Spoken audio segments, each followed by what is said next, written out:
স্বাগতম, নমস্কার। আজ একটু মজা করে চেনা চিত্র অজানা গল্প ধরি। কি ধরা যায়? আচ্ছা, আমরা তো নানান রকম খাওয়া দাওয়া করি। এখন ইউটিউব খুললে দেখা যায় যে আরে বাবা! মানে কত রকম যে খাবার রেসিপি দেওয়া হচ্ছে, ফর্মুলেশন করা হচ্ছে, সে মানে কল্পনা করা যায় না। তো সেগুলো যে খুব খারাপ তা না। আপনারা দেখেছেন কিনা জানি না। তবে সেখান থেকে বেশ কিছু খাবার দাবারের ব্যাপার-স্যাপার জানতে পারলাম। মন্দ না, খারাপ কি? যদি আপনার বলে না লেফ্রোয়াস করে ফেলে দেন বা এটা আর খাওয়া যাবে না, এটা কালকের বাসি, দেখে নিন বাসি কিনা। যদি বাসি বা গন্ধ হয়ে থাকে বা টকে যায় তাহলে ফেলে দিতেই হবে, উপায় নেই। কিন্তু হয়তো কালকে রাত্রিবেলা রান্না হয়েছে বা কালকে দিনের বেলা রান্না হয়েছে, আজকে তারপরে ফ্রিজে ছিল। ঠিক ফ্রিজের খাওয়াটা খাওয়া উচিত না, ডাক্তারবাবুরা বলেন যে ফ্রিজের খাওয়া ইত্যাদি ইত্যাদি যে ব্যাপারগুলো হয়। দেখুন, আপনি যদি প্র্যাকটিক্যালি সুস্থ হন, ধরে নিতেই হবে সুস্থ। আর বাঙালি আমাদের এই মানে পশ্চিমবঙ্গ লাগোয়া জায়গায় সবচাইতে বেশি কিন্তু পেটের রোগ দেখা যায়, মানে অ্যাসিডিটি ইত্যাদি ইত্যাদি। সেটা খানিকটা জল হাওয়ার জন্যও হয়। ভিজে আবহাওয়াতে পেটের গণ্ডগোল হয়। আসামে দেখবেন খুব পেটের গণ্ডগোল। তো সে বাদ দিন। এখন ব্যাপার হলো যে কিভাবে খাবো, কত খাবো? আজকের এপিসোডটার এটা নাম। কিভাবে খাবো, কত খাবো? দেখুন, একটা ব্যাপার ঠিক, যেটা সাহেবরা বলে গিয়েছিলেন এবং সেটাই বাস্তব, যে ঘুম থেকে উঠে ব্রেকফাস্ট করে আপনারা তো কাজে বেরোন অনেকে, কিন্তু যেটা ব্যাপারটা হচ্ছে যে ঘুম থেকে উঠে টয়লেট করে, সে চা খেয়ে হোক, ইয়ে খেয়ে হোক, একটু গরম কফি খেয়ে হোক, আপনারা টয়লেট করে যে খাবারটা খাবেন সেটা বাঙালিরা অনেক সময় ভাত খেয়ে অফিসে যায়, অনেকেই হয়তো পরোটা টরোটা খান, তো নানা রকম খাওয়া দাওয়া করেন, সেটা থাকবে সবচাইতে বেশি। হেভি খাবার থাকবে, মানে যত রকম খেতে পারেন খাবেন। দুপুরবেলা লাঞ্চ যেটা থাকবে 1টা-1:30টার পর, তখন একটু হালকা খাবার খাবেন। আর যদি ফিরে এসে 7টা থেকে 7:30টা, বড় জোর 8টার মধ্যে খেয়ে নিতে পারেন, তাহলে কিন্তু রাতের খাওয়াটা খাওয়ার পর আপনার 8টা থেকে 8টা, এই 12 ঘন্টার মধ্যে আপনার খাবার ডাইজেস্ট হবে, আপনার স্টমাকটা কিন্তু অনেকটাই পরিষ্কার হবে এবং আপনার পেট পরিষ্কারও হবে। এগুলো তো জ্ঞানের কথা, ডাক্তারবাবুরা বলেন।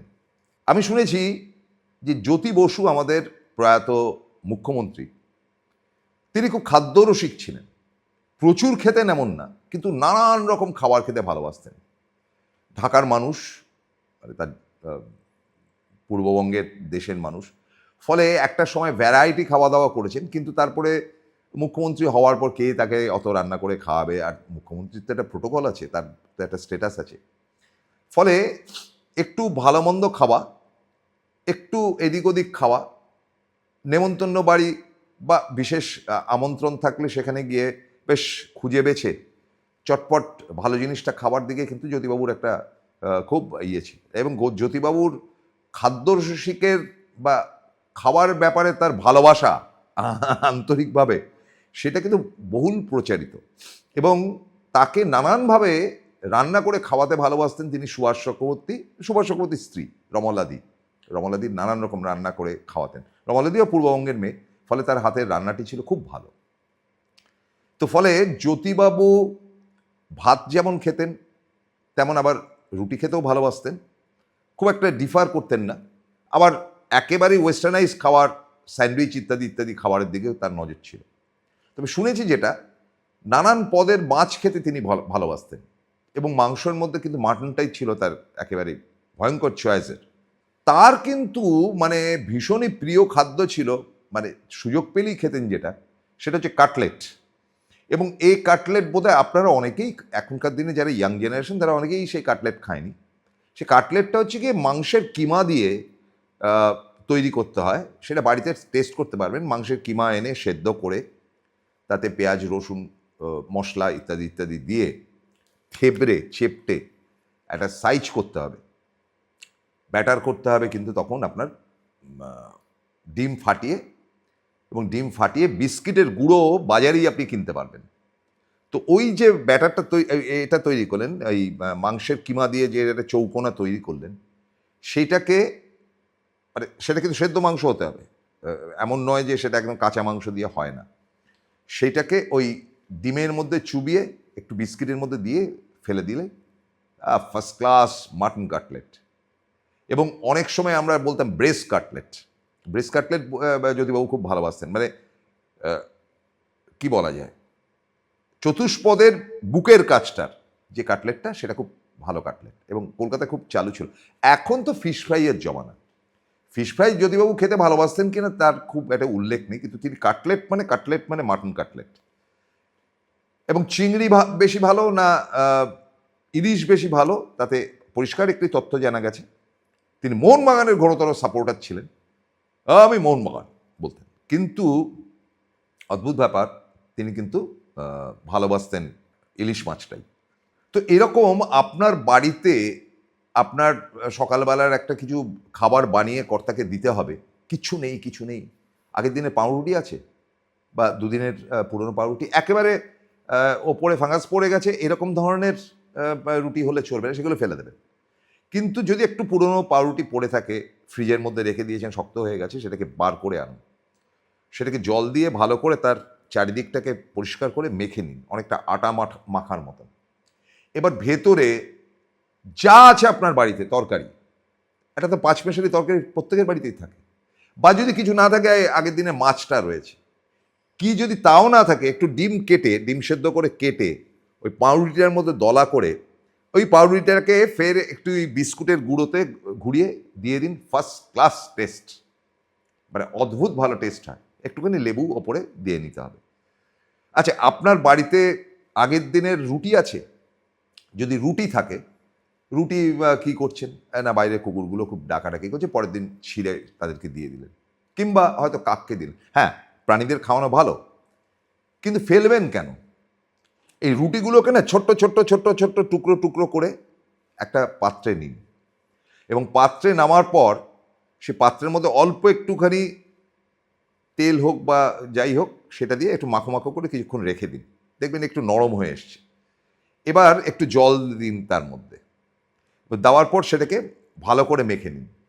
মেখে নেওয়ার পর সেটার মধ্যে 2টো ডিম ফেটিয়ে দিয়ে দিন, 2-3টে রুটি রয়েছে, এবং তার সঙ্গে পেঁয়াজ, একটু যদি পারেন রসুন এবং কাঁচা লঙ্কা কেটে তার মধ্যে মিক্স করে নিয়ে খুব করে ফেটিয়ে সেটা চপ বা কাটলেটের আকার করে সেটাকে ফেলে দিন, বা টোটালটাকেই ফেলে দিয়ে সেটাকে কেটে 2 টুকরো করে, দেখবেন যে একেবারে দারুণ একটা টেস্টি খাবার হলো। বেশ রুটিগুলো রইল কুড়কুড়ে, একদম বিস্কিটের মতন টেস্ট হয়ে যাবে।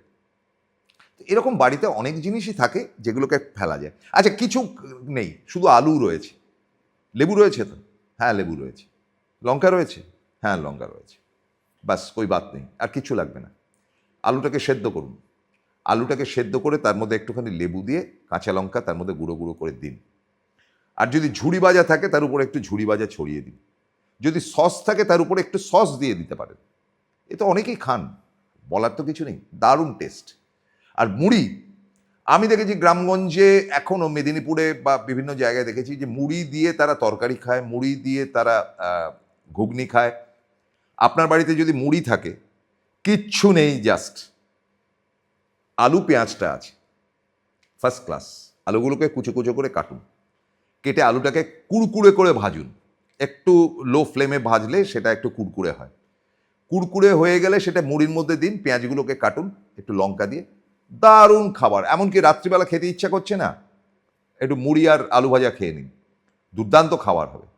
এছাড়াও আপনি দেখবেন যে আপনার বাড়িতে শাকসবজি যেটা রয়েছে সেটা আগের 2 দিনের আগে রয়েছে, ফেলবেন না। মিক্সি যদি থাকে, মিক্সি বা গ্রাইন্ডার যদি থাকে, তার মধ্যে ফেলে দিন, দেখবেন একটা থকথকে জিনিস বেরোলো। একটু কিন্তু তার মধ্যে পেঁয়াজ দিতে হবে, পেঁয়াজ দিলে গন্ধটা ভালো হয়, দিয়ে বড়ার মতন করে ভেজে নিন। মানে অনেক রকম বড়া হয়, আপনি তো ফুলুরি খেয়েছেন, পেঁয়াজি খেয়েছেন, ভাই আলুর চপ খেয়েছেন, সেগুলো দোকানে খেয়েছেন, কী দরকার আছে, আপনি তো বাড়িতেও করে দিতে পারেন। তবে হ্যাঁ, এখন তো অনেকেই স্বাস্থ্য সচেতন হয়েছেন, ফলে এরকম ধরনের একটা টিফিন টাইপ খাবার বা কর্তাকে দুপুরবেলা খাবারের জন্য একটা জাস্ট টোটকা বলে দিলাম। রান্নাটা আমার কাজ না, আবারও বলছি, ইউটিউব থেকে কিন্তু এটা আমি পেয়েছি, চেষ্টা করে দেখুন না। এর দ্বিতীয় তৃতীয় পর্ব নিয়েও আবার আমি ফিরব। নমস্কার।